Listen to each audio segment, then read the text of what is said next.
Hey, welcome back. Thanks for clicking on the link. If you haven't seen the 2 prior videos, go check them out. That will give you some insight as to what we're about to talk about today, and that is developing that investment strategy for notes.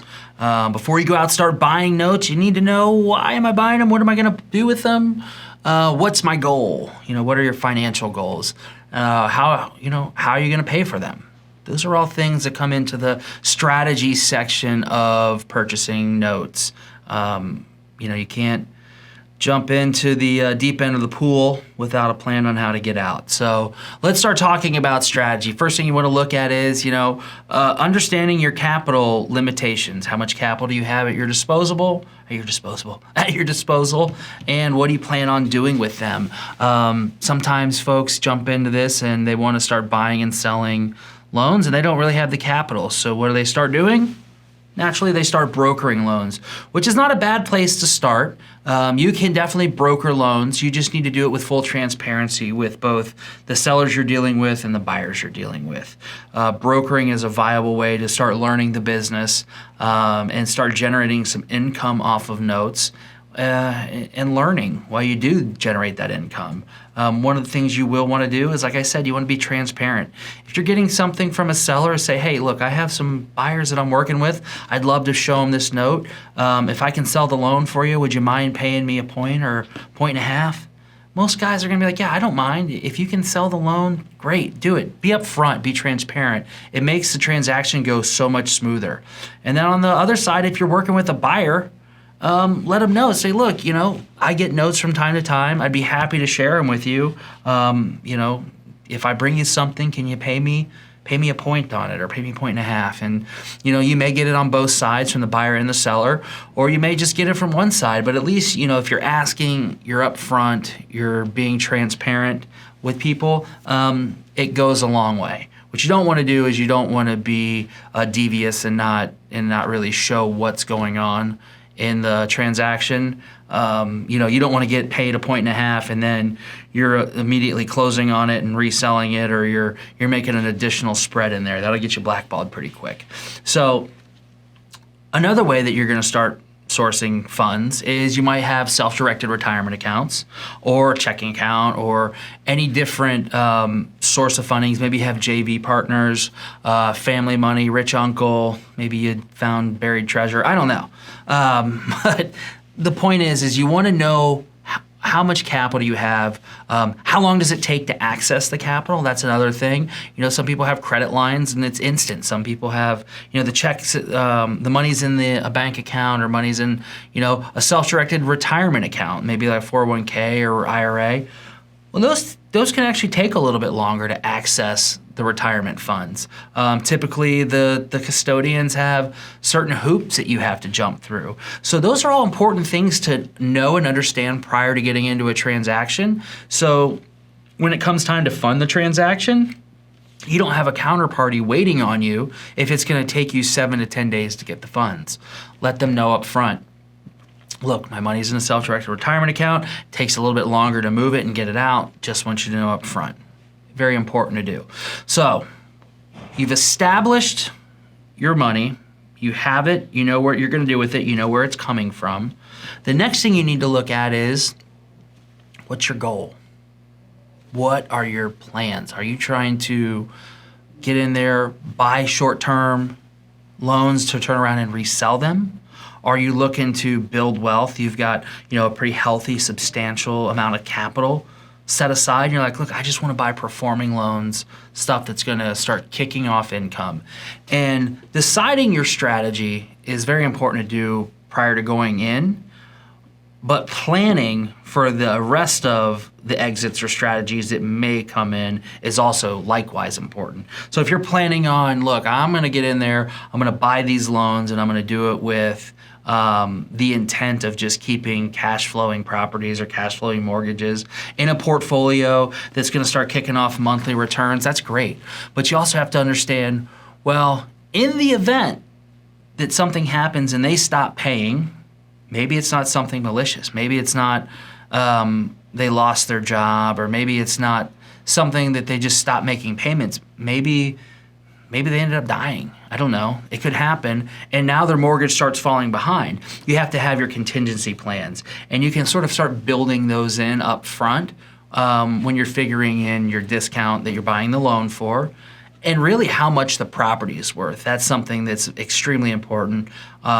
Being that these notes are backed by real estate, you want to know what the underlying collateral is. Not the collateral file, but the underlying collateral, the actual real estate. What is it worth? You know, if it's only worth $100,000, you probably don't want to pay $100,000 or $105,000 for the loan. Even if the loan's $150,000, you want to gauge it off of, okay, I may have to take this real estate back. I gotta leave some room, or I gotta leave some cushion in there to mitigate risk is really what it is. So, maybe that's your strategy, but maybe you're in the strategy of, hey, you're going in to get the house back. Typically what's going to happen is you're going to be calculating the amount of time you have on an asset. You're going to say, look, it's going to take me 3 months at best if I can get them to sign a deed in lieu of foreclosure, or it's going to take me 12 months when I run through foreclosure, and then I'll have another 3 to 6 months of, selling or repair time or whatever. What happens if the borrowers come to you and they say, look, I want to keep my house? Are you going to say no and try to take the house back? That was what we did at first is, we were just in there to take the house back. But you also have to plan for, can I have my money tied up later or longer? Because they might go, if they want to keep the house, they might go into bankruptcy, Chapter 13, and try to do a restructuring. And in which case, there's no telling how long your capital can be tied up. So you have to have the wherewithal to withstand and adapt and flow with your strategies. Very important stuff to kind of to understand in there is that it's your strategy. You can have something and you can stick to it and get pretty good on saying, okay, this loan is going to work out the way it should, the way I planned for it. But every now and then, the gods of the note world are going to throw you a curveball, and you better be ready to kind of sit back and wait on that thing, because it's going to take experience to get through it. So strategies, you want to know, what are you doing? What are we coming in with? Are we coming in to buy and hold? Are we coming in to buy and sell? Are we coming in to take something that's non-performing, buy it at 50 cents, 40 cents on the dollar, put a little sweat equity into it, get the borrowers fixed up, get the loan paying again, season it up for 6 to 12 months, and then turn around and resell it as a performing loan and sort of net that yield of in the middle? Maybe you sell it at 75 cents or 80 cents on the dollar, and you paid 50 cents on the dollar. There's that margin in there that you can make. So those are all things to sort of consider. You also want to consider your holding costs. This is something that people overlook all the time. You want to look at, forced place insurance on each asset. If the borrower's not making their payments and they don't have insurance, you want to make sure that your property is insured in the event that a tree falls on it or a tornado blows through or it catches fire. You can do that with forced place insurance.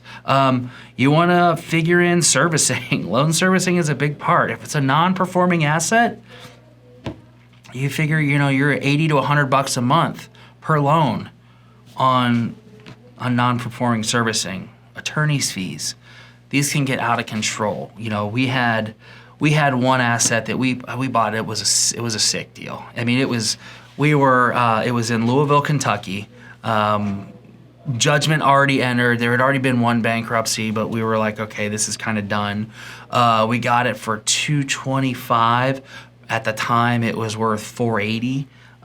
It was in a huge, nice neighborhood, 4,000 square foot house. It was a great deal, man. But this borrower was, I think we went through 3 or 4 different bankruptcies on this borrower. Partially because our attorneys dropped the ball on filing for foreclosure, but it was just, by the time you go through that many foreclosure or that many bankruptcies and you're doing foreclosure costs and stuff like that, it just, having the sale date set, then reset, those fees add up, and they add up quickly. And the whole time, the house was actually vacant. There was a hole in the roof, so it was getting rain in. It was just, what was supposed to be a quick 6-month in and out deal turned into a 3.5, 4-year nightmare. It was so bad. It was really tough. And so, like I said, you got to always plan for those mishaps. Those are things are going to happen, and you need to know when you're going into it on what exactly to do. So plan for those foreclosure costs. Plan for, like I said, servicing cost. You need a plan for the holding cost in there. So when you do that and you say, maybe you have $100,000, you may only want to invest 80 of it and keep $20,000 in reserves, because you can blow through 20 grand pretty easily. That's something that we've experienced. And unless you've got more income coming in, you can find yourself into a situation where, like, look, I need to sell this. Sometimes you got to sell something right at the finish line when the big reward is right around the corner. So those are some of the things you want to think about. Develop your strategy, understand how much money you're working with, plan for the holding costs, plan for the expenses, plan for the things that are come. Try to think about the unforeseen stuff that could come up, and then it comes time to locating and buying your first asset. How do you do that? On the next video. Stay tuned. Appreciate it. Smash that like, hit the subscribe. Hope to see you soon. Bye.